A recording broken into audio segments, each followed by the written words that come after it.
What's up guys, so welcome to the video. Today is May 4th, Saturday, the beginning of week 5. Yeah, the beginning of week 5, got 8 more weeks left. And I woke up today with a new low weigh-in of 208. So I'm basically going to show you the physique from dieting from the last 4 weeks. And then I'll probably update you like then week 8 and then obviously like during the showtime. So okay, so hopefully I'm in the frame, all in the frame, but like, I mean, I'm really flat now. I haven't ate anything yet. Today, it's like 12:30, Friday night, just had a lot going on, so I'm just now getting home, just got the weigh in. I haven't ate anything or drank anything yet. So, I mean, the abs are kind of starting to come in. The arm, I mean, everything's starting to come together. I mean, you just gotta be patient. You can't expect to have this great physique after just dieting for 4 weeks. We're trying to lose weight by 2 or 3 pounds every week, just trying to maintain as much muscle as we can. I mean, obviously you could restrict your calories super low and then lose a lot of weight quicker, but then a lot of it's going to be muscle, a lot more muscle than you would want, and then you're just going to rebound. So the longer you diet, why do I always do this with my hands? The longer you diet, the more sustainable your physique is going to be, the more sustainable the diet's going to be. So like all these yo-yo diets, you diet for a month, 3 or 4 weeks, and you lose 30 pounds and you're just going to gain it right back usually, because I mean it's just a yo-yo diet. So basically about to get ready to go to the gym. It's a pull day and I'll probably see you there.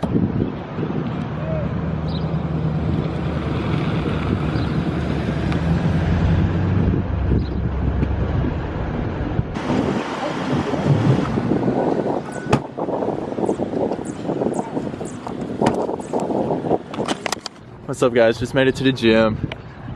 Anytime Fitness in Arab. There's nobody is ever in here. Hitting a pull day. Really exhausted, really don't want to be here, but we're doing it. It's probably gonna be a commentary, so let's just jump into it. So let me just go away and throw away this monster can.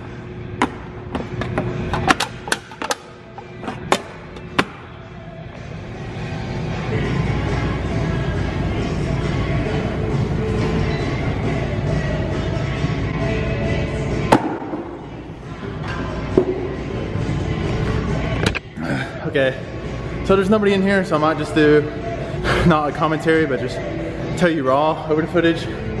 Just finished with 10 minutes of cardio, and I definitely did not drink enough water today before this session, but okay, we're gonna jump into the first exercise.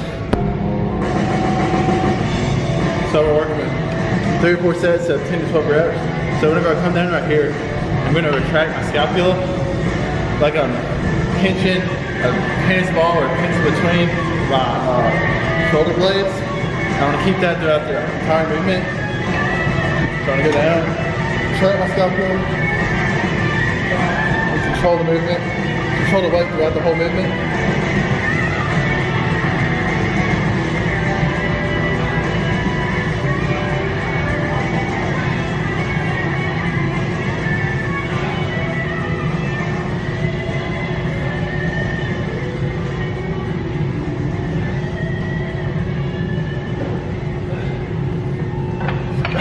Not think I'm getting a full range of motion because I'm not like going all the way up at the top of the movement. But if I go all the way up, and I'm gonna lose the retraction in my scapula. So I stop, I get hair short. I'm trying to keep my lats engaged throughout the whole movement. Okay, so I hope you can hear me because the music is so loud. But next movement is gonna be T-bar rows. 3 sets, 10 to 12 reps.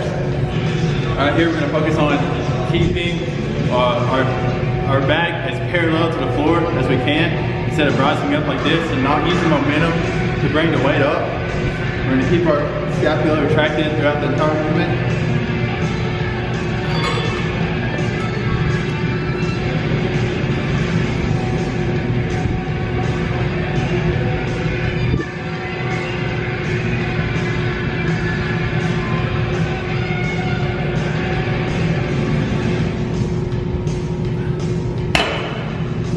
And notice here how we're using 25-pound weights instead of 45.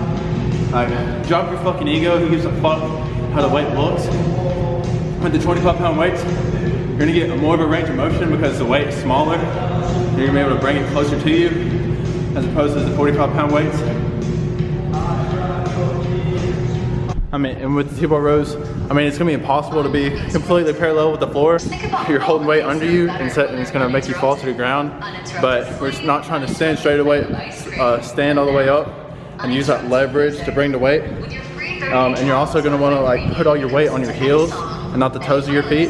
It's another cue I'm trying to use. Another tip for the T-bar row. Okay, the next exercise is gonna be our first bicep movement. It's gonna be a pretty heavy barbell curl, easy bar curl. Do like 6 to 8 reps. Trying to get pretty heavy without losing our form. So we're gonna try to keep from using our leverage and using momentum to swing the weight up. Control the weight throughout the whole movement. And at the bottom of the movement, flex our tricep. So we get a full stretch in the bicep, so we're getting the most out of the movement.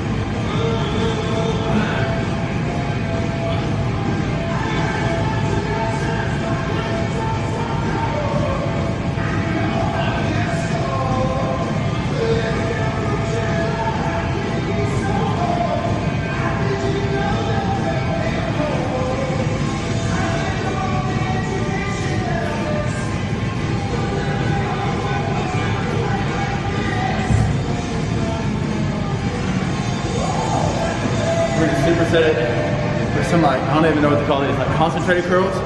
We're gonna keep the weight out in front of us the whole time because it keeps leverage on our bicep. Instead of losing leverage whenever our arms are down by our side, we're just gonna control the weight throughout the entire movement for 12 to 15 reps.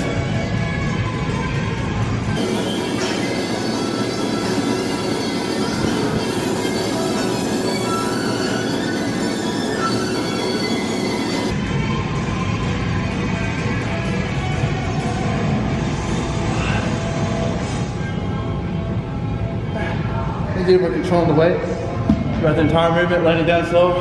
At the bottom, flex our tricep. Like on every bicep movement, we're gonna flex our tricep at the bottom of the movement. At the top of like our bicep movements, we're gonna try to supinate our pinky outward, supinate. So, because whenever you get a contraction in your bicep, you can do it yourself. Like bring your arm and your hand is neutral, and supinate it. You're gonna feel that contraction in your bicep more. So we try to use that to our advantage whenever we're lifting too. And I choke up on the dumbbells so it's harder to supinate it. So at the top of the movement, I'm supinating to get even more out of the movement. And these are just little details that I use that, like, over time you're gonna be in a much better place just over time. Like, you're not gonna see a huge, like a quick fix at like 2 weeks, 2 months, like over time, 6 months, 8 months, a year. Like just focusing on the little details, like on the little cues, like every single time, even whenever you're warming up, like just the small little details. Pay attention to detail, do it right, every single time, every single movement, no matter what weight you're doing, and you're gonna be better in the long run. And again, in all these movements, I'm taking 45 to 60 second rests in between sets. If I'm supersetting, then it's gonna be 90 seconds, but okay. So our next movement is gonna be a seated row. One tip I like to use, I use my middle finger, ring finger, and pinky, just hold the handle. We're trying to minimize as much bicep involvement as we can, so we just pull their back and really focus on pulling with our elbow, controlling the weight with the whole movement. We're doing 12 each arm.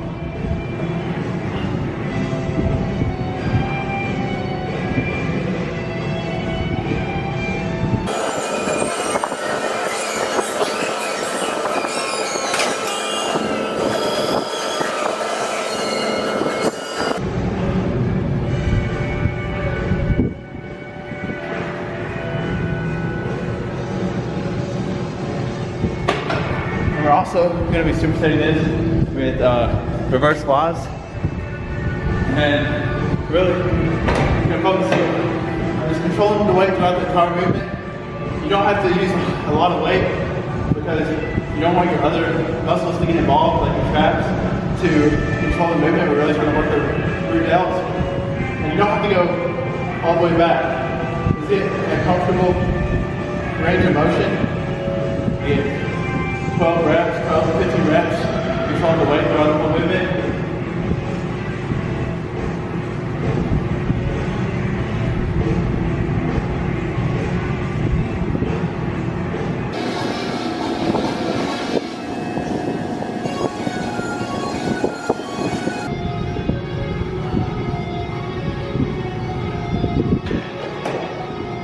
And then 90-second rest whenever we're supersetting. Okay, so my battery's on. So the last bicep movement, then we're gonna get into an ab hanging knee raises. Then I've got 30 minutes of cardio left. But the next bicep movement is just gonna be dumbbell curls. 16 reps, 8 reps each. Trying to, pretty heavy, not really, but really focusing on getting a full stretch, flexing our tricep at the bottom of the movement, and supernating our pinky at the top of the movement. 45-second rest in between sets.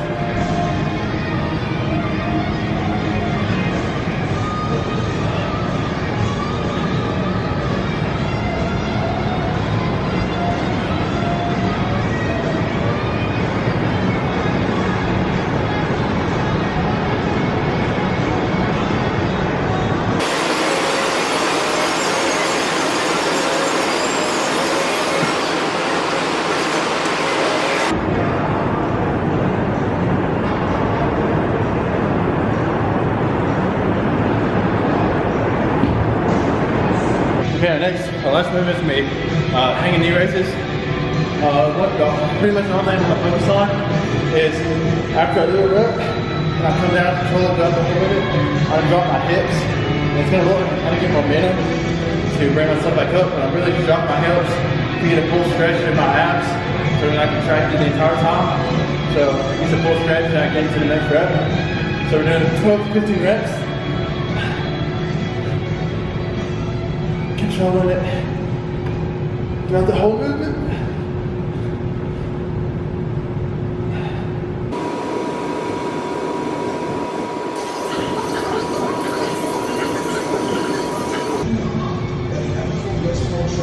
And it may be hard starting out. You control yourself on the way down. You can't just let yourself fall where you're gonna start swinging, you're gonna start swaying. So you know you're in a good spot whenever you're staying pretty stable throughout the whole movement instead of going up, letting it come down, and then you're swinging like this. So if you're staying pretty stable throughout the whole movement, you know you're probably doing a good job. Okay, so I got the hoodie back on, trying to get a sweat on because I've got 30 more minutes of cardio, but look at what I did. Let's see if I regret doing this. Having a bigger screen to watch stuff on, YouTube on while I'm doing this low intensity cardio. Maybe I don't regret it, maybe I don't sweat on it, maybe I don't, but I'm gonna let this camera battery charge as I do the cardio, so I'll see you after workout. Okay guys, just finished with the cardio session. It wasn't as bad as I thought it was gonna be. And I also got a clip of my physique like after, this is 4 weeks into the diet, like 4 weeks into the diet, but it's with a pump. After the gym session with the pump, it's gonna look better than it did this morning, obviously. So now we're headed home. Now we're headed home to get something to eat. And I'll see you there. Okay guys, it's the next day, May 5th, Cinco de Mayo, Sunday. Yesterday I pretty much went home from the gym, passed out. Didn't get much done. Yesterday was just a bad day. So today is an off day from the gym, but I have 5 cardio sessions a week at the moment, and I'd rather come up here on an off day and get a cardio session out of the way as opposed to doing it after a leg day, since I have 2 leg days every week. Hopefully you got some value from the workout, from this video. If you did, subscribe. Trying to get this video up today. I'll see you in the next one.